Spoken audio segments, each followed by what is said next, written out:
L'histoire révèle que l'Afrique antique constitue l'un des berceaux les plus anciens et les plus complexes de la civilisation humaine. Bien avant l'essor des grandes puissances européennes, le continent africain était le théâtre d'une diversité sociale, politique, économique et culturelle impressionnante, allant des rives du Nil aux vastes savanes du Sahel en passant par les cités marchandes de la côte Est. Les sociétés africaines antiques ne se limitent pas à des structures simples ou à des populations nomades.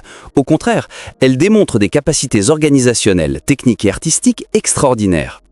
Le Nil, fleuve emblématique de l'Afrique du Nord, est un moteur central de la civilisation égyptienne. Dès 3100 avant notre ère, l'unification de la Haute et de la Basse Égypte sous le roi Narmer marque le début d'un État centralisé et hiérarchisé. Cette unification n'est pas un simple fait politique. Elle traduit une vision du monde où le pharaon est l'incarnation du divin sur terre, garant de l'ordre cosmique et de la prospérité du royaume. L'organisation politique en Égypte antique repose sur une administration extrêmement structurée, capable de gérer les récoltes, de collecter les impôts et d'organiser des travaux d'infrastructures monumentaux. Les pyramides de Gizeh, construites sous le règne de Khéops vers 2580 avant notre ère, sont l'expression la plus spectaculaire de cette centralisation. Chaque pierre, transportée et ajustée avec précision, témoigne non seulement d'une maîtrise technique exceptionnelle, mais aussi d'une capacité à mobiliser et coordonner des milliers de personnes sur plusieurs décennies. L'art et la religion se mêlent étroitement à cette organisation politique. Les hiéroglyphes, gravés sur les temples et les tombeaux, racontent les exploits des rois, codifient les rituels religieux et transmettent des connaissances scientifiques sur l'astronomie, la médecine et l'agriculture. L'histoire révèle que ces connaissances étaient conservées et transmises avec une rigueur qui préfigure les bibliothèques et les centres de savoir ultérieurs, comme celui d'Alexandrie, fondé au IIIe siècle avant notre ère. Au site de l'Égypte, le royaume de Kouch, situé dans la région de l'actuel Soudan, montre une autre forme de complexité. Entre le 8e siècle avant notre ère et le 4e siècle de notre ère, les rois couchites, tels que Pianki et Taharka, réussissent à étendre leur influence jusqu'au delta égyptien, fondant la 25e dynastie égyptienne. Cette période illustre la circulation des influences culturelles, religieuses et politiques entre l'Afrique noire et l'Afrique du Nord et démontre que le continent africain était déjà un espace de réseau interconnecté et dynamique. Dans ces sociétés, l'art, la religion et le pouvoir sont intimement liés. Le roi n'est pas seulement un chef politique, il est aussi le garant de l'ordre cosmique et le médiateur entre les humains et les dieux, un rôle qui se reflète dans les temples, les sculptures et les rituels quotidiens. Plus à l'ouest, les royaumes du Sahel, tels que Ghana, Mali et Songhai, démontrent que l'organisation politique africaine ne se limite pas à la centralisation extrême. Le royaume de Ghana, actif entre le 5e et le 11e siècle, connaît un essor remarquable grâce au commerce de l'or et du sel. Les rois ghanéens, tels que Kayamagan, contrôlent l'exportation de l'or provenant des mines du Sud et l'importation de sel provenant du Sahara, tissant un réseau commercial qui relie le Sahel aux côtes méditerranéennes. Ce commerce ne transforme pas seulement l'économie, il favorise également l'essor de villes, la spécialisation artisanale et le développement de structures administratives adaptées à de vastes territoires multiethniques. L'histoire révèle que ces sociétés africaines antiques privilégient souvent une flexibilité dans le pouvoir nécessaire pour gérer des populations dispersées sur de grandes distances.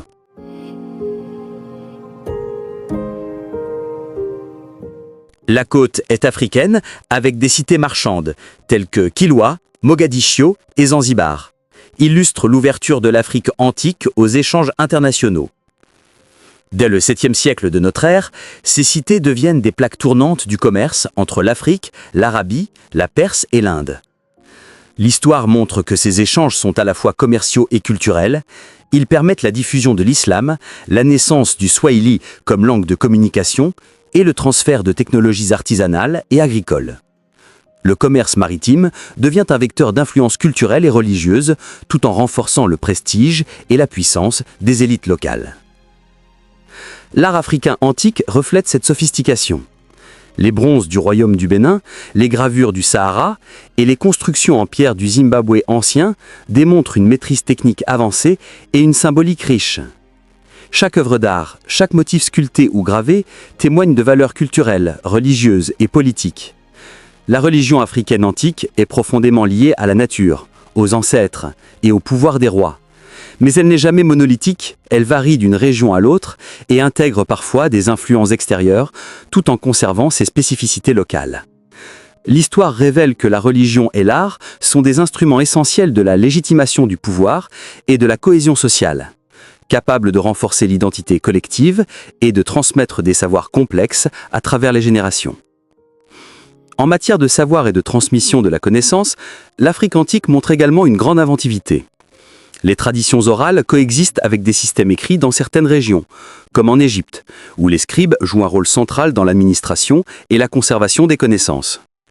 La médecine, l'astronomie, l'ingénierie et l'agriculture sont documentées, enseignées et adaptées aux besoins pratiques des sociétés. Cette approche pragmatique du savoir contraste avec la philosophie abstraite mais codifiée qui se développe en Europe, tout en montrant que l'Afrique antique dispose de centres intellectuels et d'un patrimoine scientifique et technique exceptionnel. Ainsi, l'Afrique antique apparaît comme un continent de sociétés variées, complexes et interconnectées, capable de produire de l'art, de la science, des infrastructures monumentales et des structures politiques adaptées à leur environnement. Ces civilisations démontrent que l'histoire humaine ne se limite pas à l'Europe et que les sociétés africaines ont été des acteurs majeurs du développement mondial, dès les premiers millénaires de notre ère. La diversité géographique et culturelle de l'Afrique antique constitue à la fois un défi et un moteur de créativité, donnant naissance à des solutions politiques, économiques et artistiques remarquables.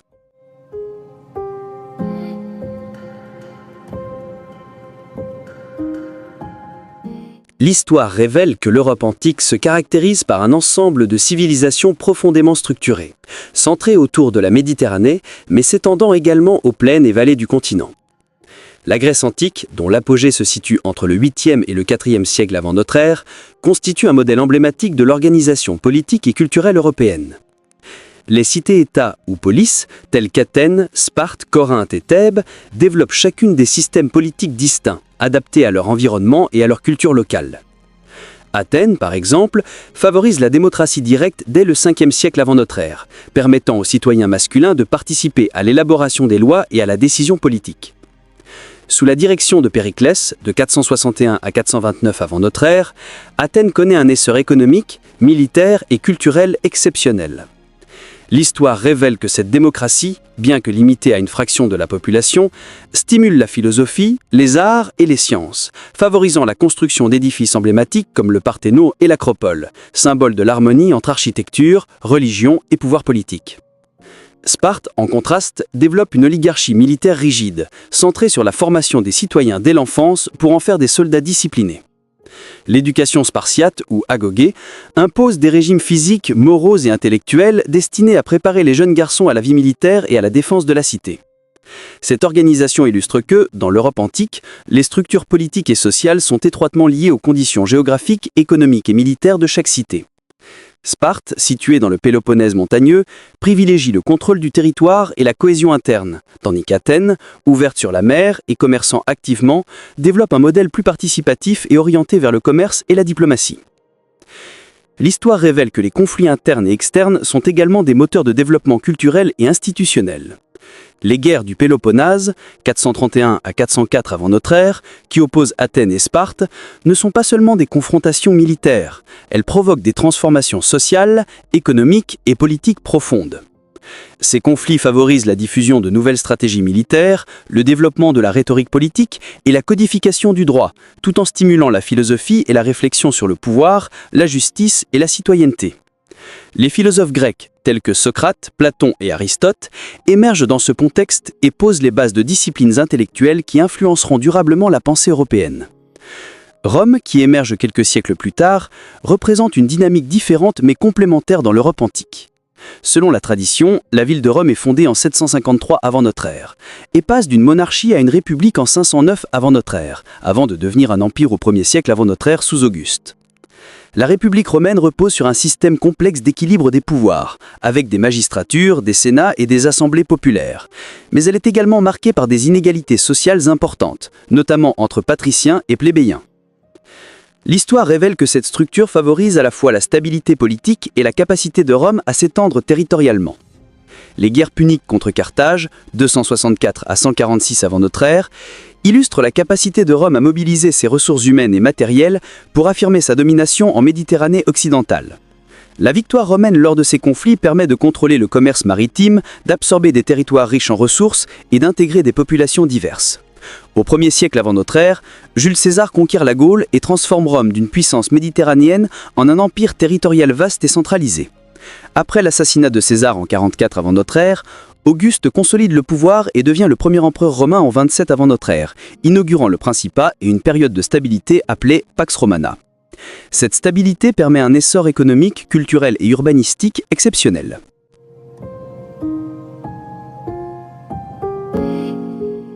L'histoire révèle que Rome ne se limite pas à la conquête militaire.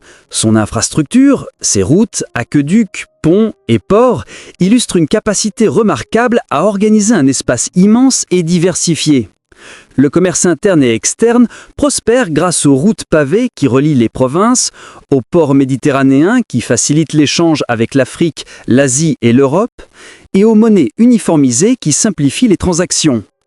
Les forums et les marchés deviennent des lieux de rencontre, de commerce et de discussion politique, contribuant à la cohésion sociale et à la diffusion des idées.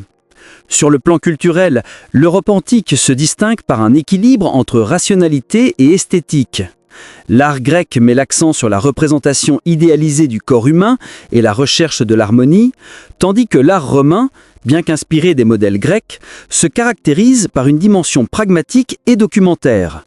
Portraits, fresques, bas-reliefs et monuments publics traduisent la grandeur de l'Empire et les exploits des dirigeants.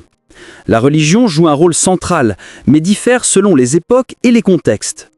Dans la Grèce antique, les dieux de l'Olympe, tels que Zeus, Athéna et Apollon, incarnent des forces naturelles et morales et interviennent dans la vie quotidienne.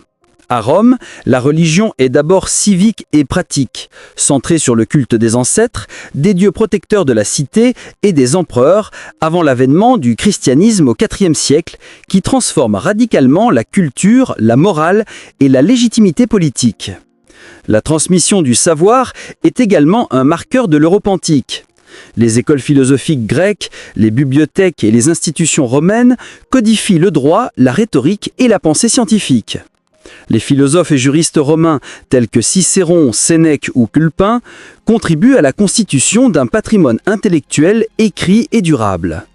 L'histoire révèle que ce savoir est systématiquement transmis, formalisé et enseigné dans des écoles et académies, permettant la continuité culturelle et scientifique pendant des siècles. Enfin, l'Europe antique illustre une capacité exceptionnelle à intégrer et transformer des cultures variées. Les provinces conquises par Rome conservent souvent leur langue, religion et traditions locales, tout en étant intégrées dans un cadre administratif et juridique centralisé. Cette combinaison de diversité culturelle et de centralisation politique favorise l'innovation, le commerce et la cohésion sociale, tout en posant les bases de ce qui deviendra, au Moyen Âge et à l'époque moderne, l'Europe telle que nous la connaissons. Ainsi, l'Europe antique se distingue par ses institutions politiques codifiées, son urbanisation dense, son infrastructure sophistiquée, son art rationnel et son système éducatif formalisé. L'histoire révèle que ces caractéristiques ont permis à Rome et à la Grèce de laisser un héritage durable, influençant profondément la pensée, la culture et les structures politiques de l'Occident. Comparée à l'Afrique antique, l'Europe montre une approche différente de la centralisation, de l'économie et de la transmission du savoir, façonnée par un environnement géographique, climatique et culturel spécifique, mais partage avec l'Afrique la volonté de maîtriser l'espace, le pouvoir et les idées pour assurer la prospérité et la cohésion de ces sociétés.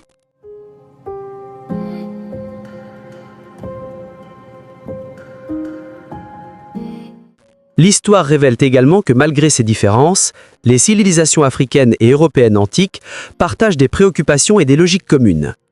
Les deux continents cherchent à organiser le pouvoir, à maîtriser l'économie, à légitimer les élites, à transmettre le savoir et à créer des réseaux d'échange et de communication efficaces. La différence réside dans la manière de répondre aux défis locaux, centralisation et codification en Europe, flexibilité et adaptation en Afrique. Ces stratégies reflètent les environnements physiques, les ressources disponibles, la densité démographique et les traditions culturelles propres à chaque région.